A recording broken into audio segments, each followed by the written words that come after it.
It's time for part 2 of my favorite demos from a debut festival, looking at first-time games from new studios and developers. And we have another great collection of titles that you should be excited about when they're released.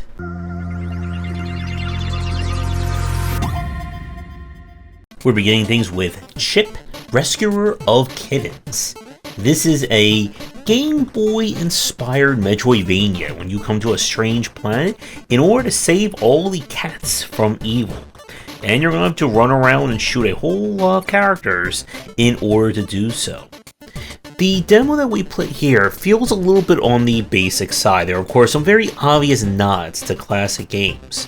You'll be exploring each area trying to find the cats and then fighting off different bosses. There are a few basic upgrades that you'll get, and I don't know how many will be in the finished title. This one's not trying to break new ground in terms of Metroidvania design, but feels like an homage to kind of like the final set of more advanced takes on the Game Boy titles that were released. So if you're in a retro mood and a cat lover, I would give this one a try. And now we go to Crack in the Dark. This is a first-person, platforming combat game. You play a subterranean creature who can only see through echolocation. And armed with a whip, you must explore the strange world, fight off enemies, and try not to fall into too many traps. Our main element here is that you are blind. And the only way that you can see what's around you is by making noise. If there's water dripping from above, you'll see where it lands. So your whip can be just kind of whipped normally to reveal certain spots, or you can crack the whip in order to kind of release like a little sound AoE. Combat will involve you dodging around. You can parry enemies as well as punch them. It's a very interesting take. Now this one does not appear to be procedurally generated. It seems like it's just going to be stage-based. My only real issue is that it can be a little cumbersome having to constantly keep swinging your whip around just so you can see more than 3 feet in front of you. And some of the jumps, especially jumping to a kind of grapple point, felt a bit janky. You see, you have to hit the kind of grab button while you're in the air, and if you're just a tiny bit off or you're a little too far away, you're going to fall to your death and have to reload the checkpoint. Still, very original concept for an FPS. I would give this one a try if you're looking for something a little bit differently to do with your moving, jumping, and whip swinging. And now we go to Mana Expel, a high-speed, challenging stealth platformer, which is a very interesting mix of words. You play a character in a world where magic has been discovered and people are using it for evil. So you're going to have to deal with those nasty wizards by running, stealthing, and, shooting them in the back of the head. Our gameplay here is about you sneaking / running and jumping around areas. You see, all the wizards put up magic shields, so the only way to hurt them is by attacking them in their blind spots. Now, one thing that I didn't like about the game is that the camera I don't think does a good enough job of showing what's coming. It kind of keeps you on the screen or on the side of the screen where you're running, and it should push you a little bit further back. The game makes you or wants you to use kind of like a slow down move in order to get properly timed shots, and I found it a little bit hard to pull off even using a keyboard and mouse. You see, what happens is that you're not directly aiming where your reticle is. Instead, if your character is turning or moving, it affects your trajectory. So you can't just aim straight up or straight down. You can only aim how that character is. And it leads to these situations where you're trying to aim and you just pass the point where kind of the character's model has to change, and then your entire aim shifts, and then you miss that shot. From playing the demo, this is definitely going to be on the harder side. Once enemies know you're around, they're going to come running. And if you trigger an alert, they will know exactly where you are, and you'll have an entire level of almost invulnerable wizards trying to kill you. This one is definitely going to be aimed at the more hardcore and challenging side. And if you're a fan of speedruns, high speed, and just feeling like a stealth god, then you definitely want to give this one a check. If sneaking around is not your forte, then you may not want to jump or dash into this one. And now we switch over to Identifile. You have been transported inside your computer and turned to a cursor.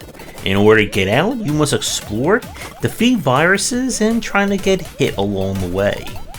Our gameplay here is that you'll choose from different cursors, each with their own form of attacking, and then you'll explore your dungeon/desktop in order to find resources and the nasty viruses that are trying to stop you. You'll be able to get different upgrades. There is persistence in forms of unlocking new cursors and perks that can show up. And I do really like the aesthetic and art style of this one. With that said, it is a little chaotic to follow, and definitely goes into almost like bullet hell territories once you start fighting multiple enemies, each with their own patterns, shots, and things coming to get you. And during the boss fight, I did have some trouble knowing when the boss was about to attack, as it didn't really seem to have an attack tell to it. And with one of the cursors relying on you getting right up into the enemy, this can be a bit troublesome. Still, it's a very different take on the action roguelike genre, and if you're looking for something a little bit more differently to scroll and click to, I would give this one a try. And now we go to They Speak from the Abyss, Zenith. This is a standalone prologue to the main game, They Speak from the Abyss. This is a dungeon crawler by way of the stylings of Shin Megami Tensei. You are in a strange world, no memory as to how you got here, and demons and other creatures are out to get you. So it's up to you to explore, grow in power, and of course, fight through a lot of enemies standing in your way. Our gameplay here is you'll be exploring the dungeon, or quote-unquote dungeon, looking for resources, keys, and other means in order to get out. You'll run into combat with a variety of enemies, and the game will then shift into turn-based. Now, the combat here goes with a very similar strengths and weaknesses system, where each type of weapon will grant you different attacks, and those attacks belong to different properties. Enemies can be strong or weak to specific ones, and you want to make sure to use the best one for the job. You can switch weapons at any time during combat, which is a nice touch. At the moment, it's hard to tell from the prologue how hard the main game is going to be. I did have a little bit of trouble understanding how the leveling up system works in terms of unlocking new perks. You'll find different charms and other devices that you can equip that will allow you to create a build. One may give you the ability to escape from combat easier, maybe raise a specific type of damage type, etc, etc. I like the look of this one, and if it wasn't for us having to play a lot of other games, I would definitely go through this. And again, with this being a prologue, I believe this is just a full kind of mini campaign, not just a demo. But if you like what you see here, then definitely keep an eye out for the main game when it is released. And now we switch over to Cult of Blood, a survival horror game where you are trapped in a strange village, where someone is trying to take over using demons and more. It's going to be up to you with axe in hand to try and save the day. Our gameplay here is quite an unusual mix. While this may look like your standard Resident Evil third-person kind of walking around exploration, there's a greater focus on combat here, specifically using your dodge. The footage you're seeing is being played on the highest difficulty. And the thing about this game is that the enemies attack you fast and loose. You will be outnumbered quite a bit, and you'll need to make use of your dodge to avoid attacks and get in order to deal damage.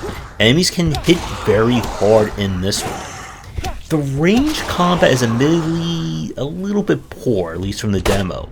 It's not a case of you holding down, aim, and your character will shoot.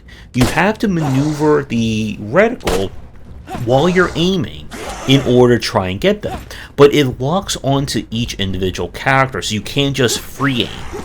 It feels more cumbersome than it needs to be. If they can improve that, there is definitely a charm to kind of a more slower but still action take on survival horror, and I did get into this one by the end of our demo play.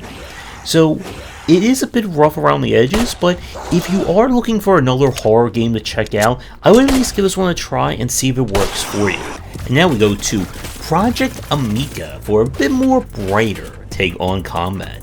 This is a GC Doom, kind of, I guess, mix between Doom with the stylings of Mega Man Legends. You play a hero who has been set to defeat an evil dictator and their army of nasty robots, and you're going to have to run around and shoot a whole lot of them to save the day.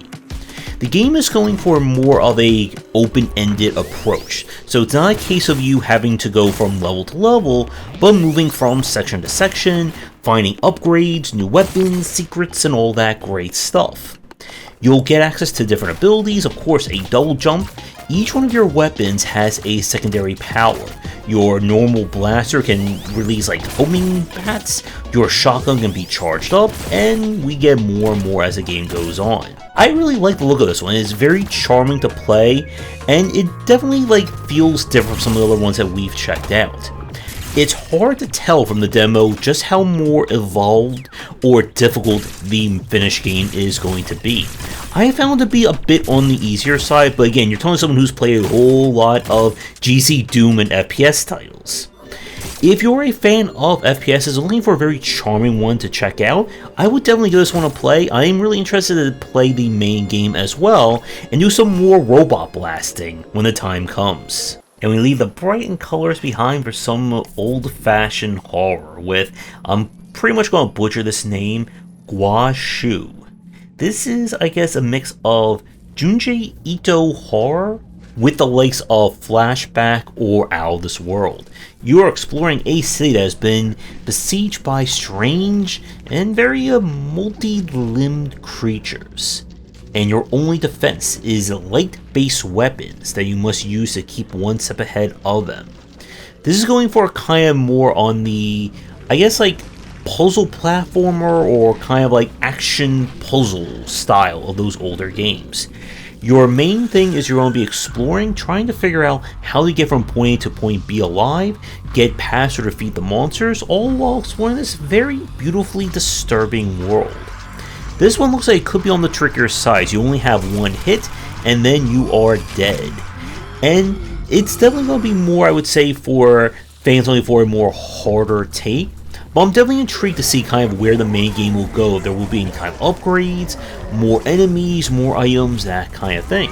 So if you're not bothered by, well, lots of things trying to kill you in the dark, I would give this one a try. And now we go to Auridia. This is a Lovecraftian Metroidvania as you explore a ruined city, and you're going to do that by jumping, swinging, and a lot more movement tech. The starter page says that this is aimed to be kind of a short-form Metroidvania with a lot of exploration and movement-based challenges. To wit, you have basically an infinite checkpoint. Whenever you die, you just immediately respawn at the previous spot that you were standing. You have stamina, represented by the green pips of bar at the top left. Using your grappling hook, wall climbing, and other movement tech will, of course, degrade that. When you run out, you will have to land to recover. And the game is entirely focused on you exploring the city, finding items, clues, MacGuffins, and more powers that you will then need to explore further. The game felt incredibly smooth to play. I love the grapple physics that this game has going on. It's hard to tell, like with some of the other games we've played during this video, how hard the main game is going to be. With this being more on the short form side, I can imagine them kind of ratcheting up the difficulty, but with having very readily available checkpoints, you won't feel it as much. This one you should definitely not sleep on if you're a fan of movement-focused Metroidvanias. And this was one of the highlights from the festival that we had a chance to check out. So I am definitely looking forward to seeing this game when it's released, and it comes with a very easy recommendation. And now we go to Hope, a Sky Full of Ghosts. This is a point-and-click adventure game where you and your crew have stolen a colony ship with plans to colonize a planet away from Earth. But with everyone not trusting each other and one of the potential crewmates already dead, it's up to you to try and maintain order and hopefully get to your destination.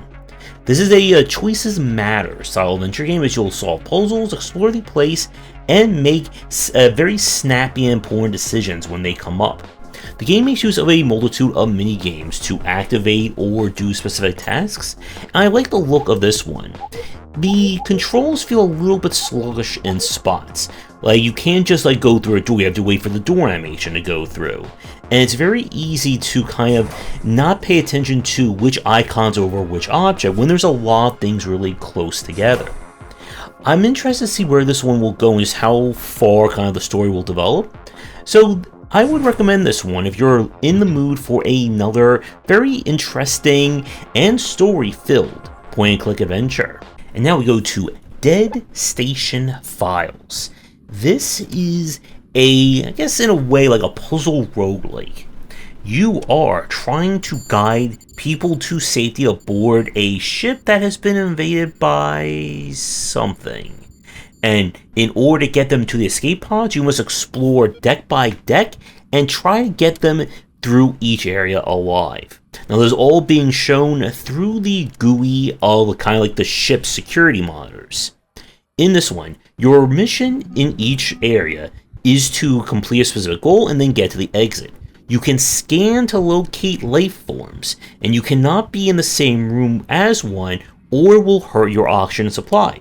Run out of oxygen and you are dead.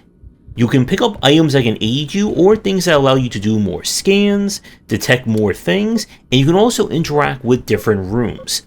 The rooms themselves, of course, are going to be procedurally generated on each new load, and the kind of individual sections have different rules or utility to them, such as being able to vent airlocks, use security cameras, throw yourself into space, and that kind of thing. As you play, you unlock more characters, and this one is definitely going to be on the trickier side. The tutorial was just okay, but this is one of those games where you're going to have to learn by failing more than anything else. Very interesting concept, and if you're in the mood for some challenging beeps, I would give this one a try and see if it works for you. And for our last game of today's video, it is Spooky Soviet Tales. This is a visual novel horror game where a young girl unwittingly picks up a cursed green vinyl, and now she must figure out why she's being haunted by ghosts who want to do her in, all in 1980s Soviet Union Russia. So right off the bat, I absolutely love the pixel art that they use for this, with different expressions, and of course the strange things that are coming to get you. The gameplay here feels like this is going to be more choose your own adventure, so if you're hoping for breaknecking high stakes combat, this is not going to be that game. At most, you're going to be making choices that will lead the game to one of several different endings. So if you are a visual novel fan looking for a spooky time, I would give this one a try. And with that, part 2 of Debut Festival Showcase is done. We got one more part left. Let me know what you think about these games down below, and if you'd like me to do your game for a future stream, be sure to get in touch. So with that, I'll see everyone for the final part, and for more game coverage coming soon. Thanks for watching, and a special thank you to our Patreon supporters. If you enjoyed the video, do the YouTubing stuff, be sure to visit our Discord and Patreon, and if you're interested in more in my thoughts on design, check out my game design books.